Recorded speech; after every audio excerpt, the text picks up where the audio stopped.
convocatoria habilita a hablar de, entre otras cosas, infancias. Entonces voy a presentar a quienes van a deleitarnos, a compartir unas experiencias de trabajo conjunto que se vienen haciendo desde hace años, pero también encontrarnos de otros lados, no solamente de determinadas prácticas y conocimientos, sino también de las experiencias y las afectividades que han circulado en este espacio desde hace mucho tiempo. Bienvenido Daniel Leme. Daniel es profesor en la Facultad de Filosofía, en la Escuela de Ciencias de la Educación, y también es el coordinador de un programa que tiene el Ministerio de Educación de la provincia de Córdoba, que se llama Escuela, Familia y Comunidad. Viviana Amado, la estimadísima Viviana Amado, es profe en la Facultad de Lenguas y hace muchos años viene trabajando en la Secretaría de Extensión de nuestra facultad. Y Carlito Zulkin, el Charlie como yo le digo, él es coordinador dentro de la Secretaría de Extensión de una de las áreas que se llama Intervención y Acompañamiento Territorial. El interés tuvo puesto en el uso de un dispositivo que trabajamos muchísimo desde la Secretaría, en distintas instancias, con distintos grupos, que es el teatro de títeres. Pero no el teatro de títeres como por ahí se puede concebir meramente como un recurso recreativo, sino como un dispositivo de intervención.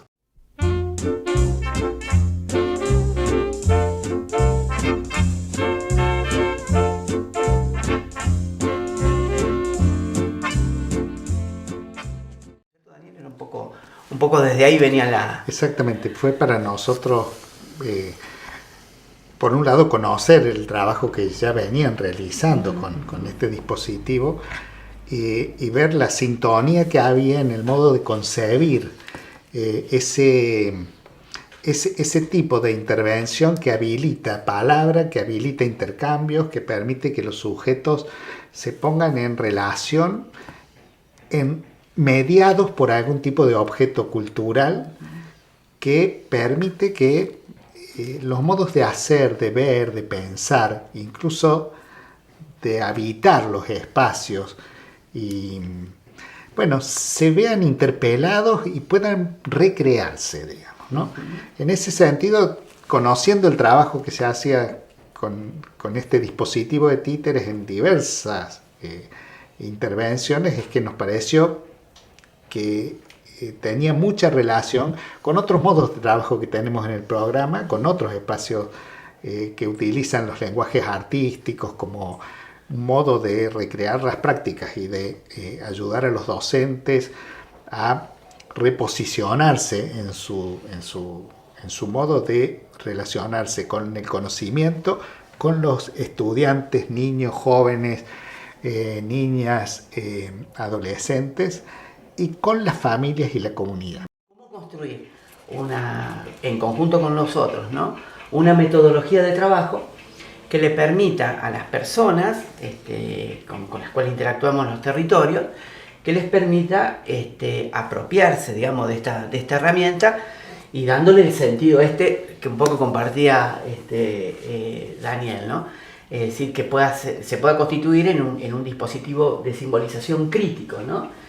Por un lado, es decir, que permita tomar cierta distancia frente a realidades que están muy naturalizadas en el día a día, y por otro lado, que integre estos otros modos de representación, ¿no? Ya como charlábamos recién, ya no la hegemonía de la palabra, ¿no?, del lenguaje solamente, sino convocar otros lenguajes. Y en el teatro de títeres la verdad que eso está servido, es decir, las posibilidades son infinitas porque es un arte, un género teatral que de movida integra la plástica, integra el teatro, integra la música, ¿no? Es decir, que en sí es una propuesta muy, muy integral y que puede justamente hacer contribuciones o favorecer otros procesos con los niños, ¿no? Nosotros partimos de recuperar historias que les hayan pasado a los docentes, que les hayan pasado a los chicos, y primero lo que tienen que hacer es tratar de organizar mentalmente esas historias para representarlas con el lenguaje oral, ¿no? Y después de esa primera forma de representación que compartimos, en la situación de pandemia los compartimos mediante las pantallas, comenzamos sí a construir, a ficcionalizar esa historia y ahí ya ingresan otras formas de representación. Representación plástica, la representación dramática, las formas de representación corporal también que se trasladan al títere. Entonces hay una integración de distintos lenguajes o de formas de representación que nos permiten visibilizar ese mundo interno, ¿no? Empezar a contar algo no solamente desde el lenguaje oral, pero inicialmente es así, digamos, el lenguaje oral permite organizar la experiencia cotidiana, que en sí es un caos. Uno va seleccionando esa experiencia cotidiana, distintos elementos, y le va dando un formato de narrativa, ¿no? Para compartirlo con los demás. Esa es la idea.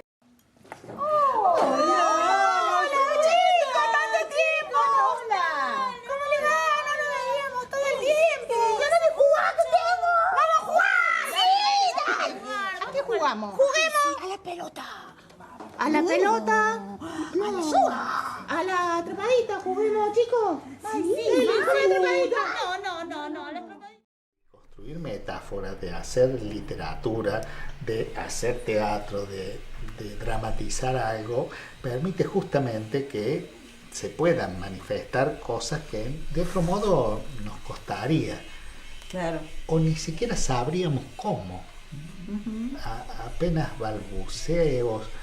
Esto permite, de alguna manera, esta distancia que decía Carlos, permite que eso que de alguna manera aún casi desconocemos de nosotros mismos, claro, empiece a salir de manera artística con estos otros lenguajes y por lo tanto a ocupar un lugar en la discusión pública también, en la conversación pública, a poder ser tomado por el otro, porque si no, bueno, estaríamos hablando de un espacio terapéutico y claro, no hablamos de un espacio terapéutico. No. Hablamos de que algo de los procesos subjetivos y de la subjetividad emerja para ser puesto en la mesa como un elemento de intercambio, de conversación, para que pueda inscribirse en tramas que permitan sostenernos y sostener. Esa lógica me parece que es una de las más importantes. Cuando podemos construir discursos, y es más, discursos compartidos, porque el teatro supone que somos un grupo, tenemos que negociar qué contar y cómo. Tenemos que ahí pensar qué historia, cómo esa historia que al final es la que, al final la tuya era la más graciosa, entonces tomamos la tuya, pero cómo esa historia me dice a mí también, y qué parte me toca a mí. En ese proceso de negociación, lo que era el discurso de cada uno comienza a construirse en representación social, en discurso compartido. Cuando eso sale, empieza a interactuar con el otro. Allí aparece una trama. Y esa trama es la trama que permite, nos parece a nosotros, interpelar los modos de hacer y el lugar que le damos al saber.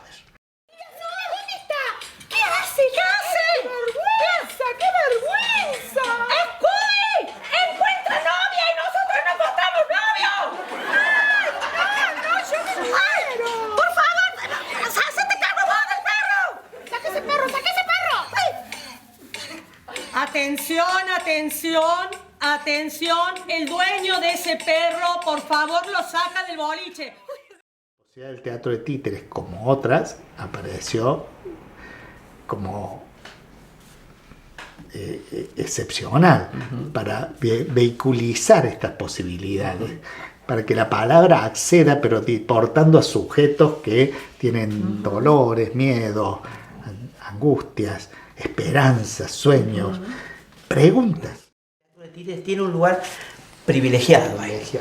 Y tanto los niños como los adultos rápidamente lo reconocen cuando se dan condiciones para ese dispositivo, porque sabemos bien que el teatro de títeres también ha tenido lugares banales en la escuela y en tantos otros lugares, como mero llamador o motivador. Chicos, vamos todos a lavarnos las manos, ¿no?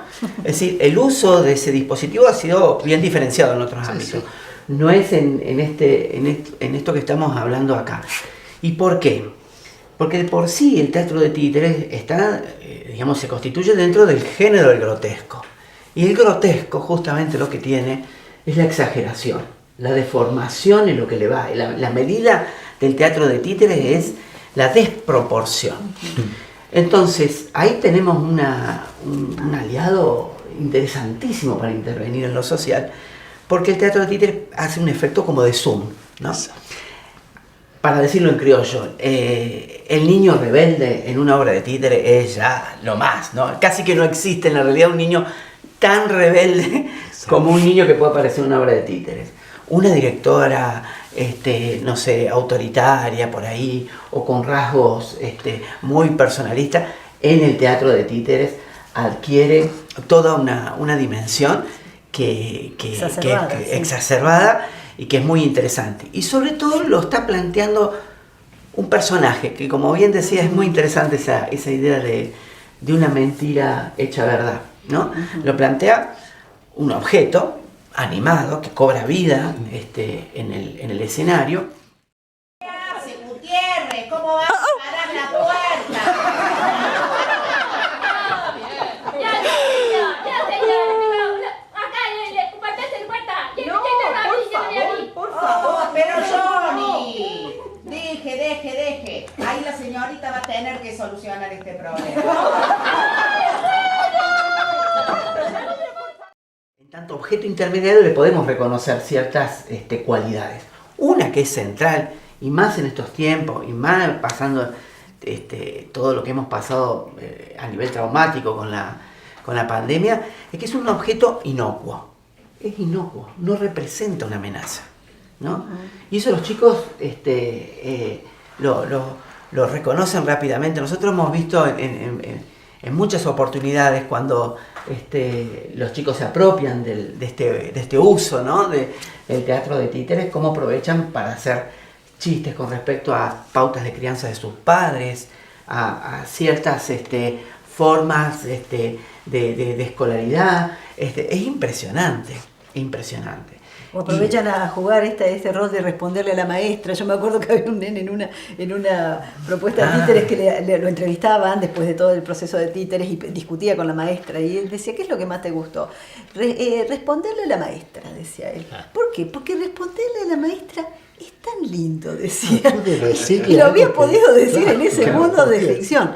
Y me parece que es interesante esta idea de que vos planteabas la construcción de trama, porque van construyendo tramas, sin duda, mientras se va creando estas historias de títeres, el humor, y básicamente me venía también a la cabeza la relevancia de todo el proceso creador.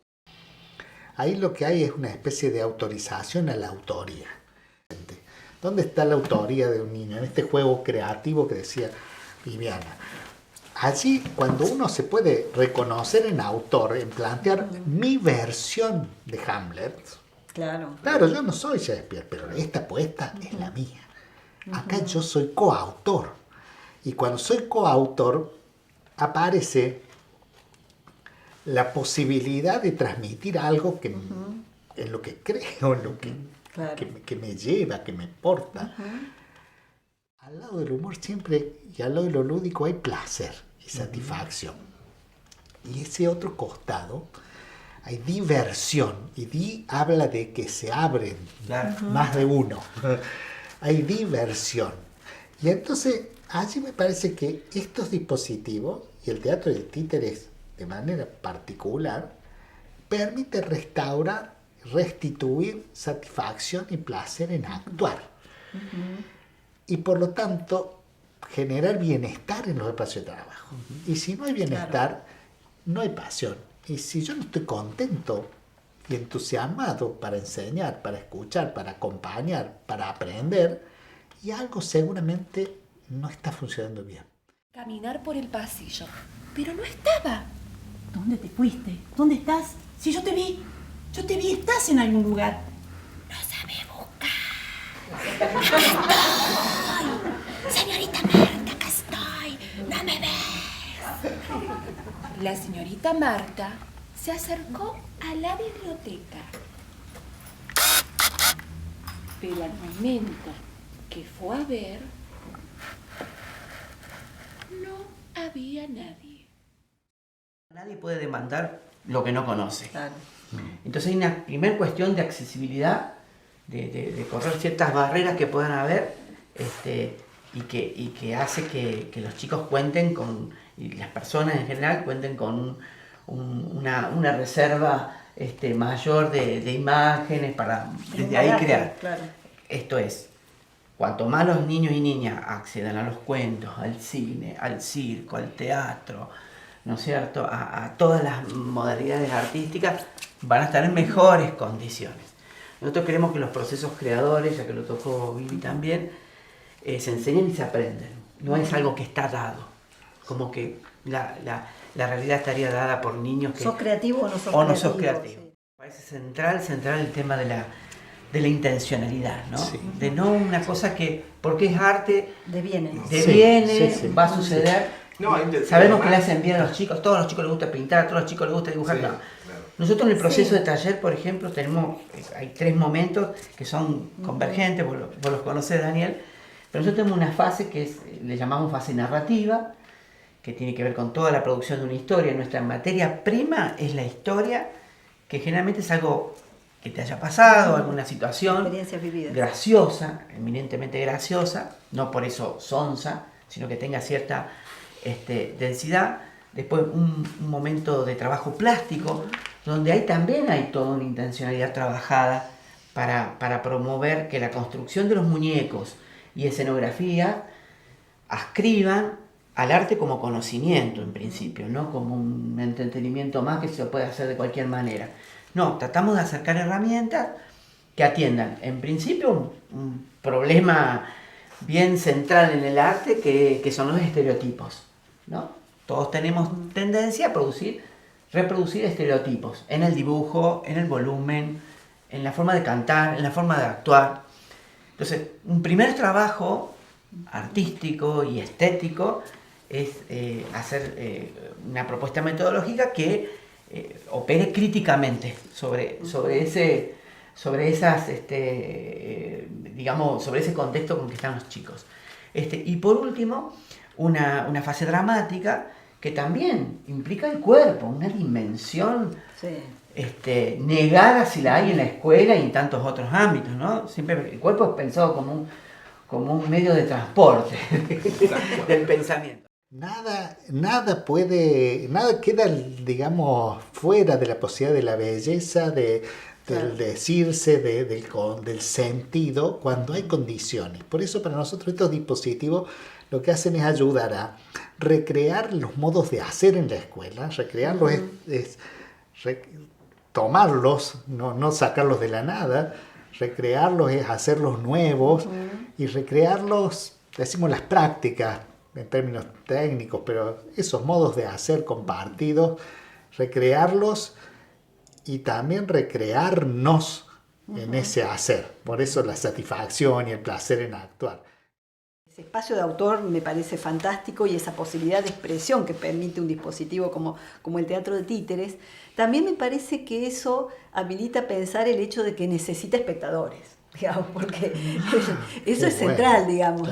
Me parece que estamos pensando en la expresión, pero también hace falta espectadores, hace falta quien esté significando eso que está sucediendo.